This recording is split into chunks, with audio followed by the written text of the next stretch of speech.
Hello and welcome to Bodhi Kids podcast. Today we are going to learn how to use prepositions in a very simple and practical way.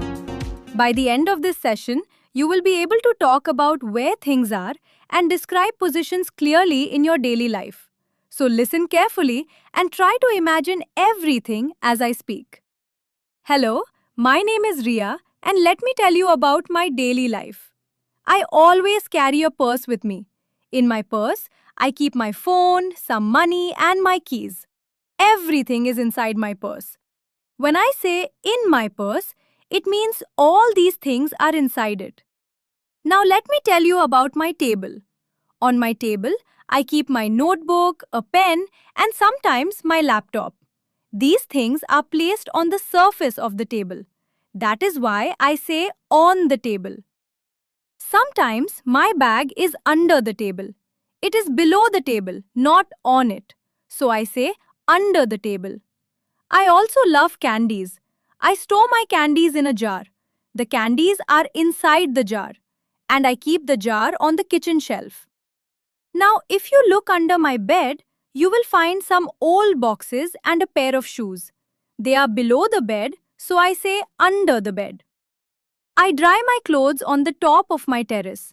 The clothes are spread on the surface, so I say on the terrace or on the top of the terrace. Now let's understand this in a very simple way. We use in when something is inside something. For example, in a bag, in a jar, in a room. We use on when something is placed on a surface. For example, on the table, on the floor, on the wall.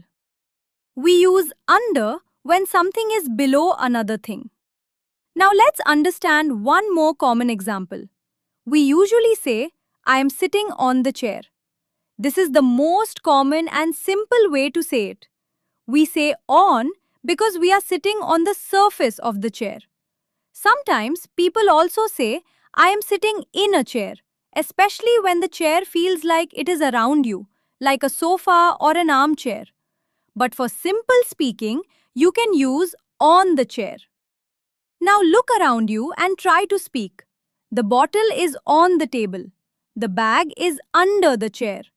The books are in my bag. Prepositions help us answer one simple question. Where is something?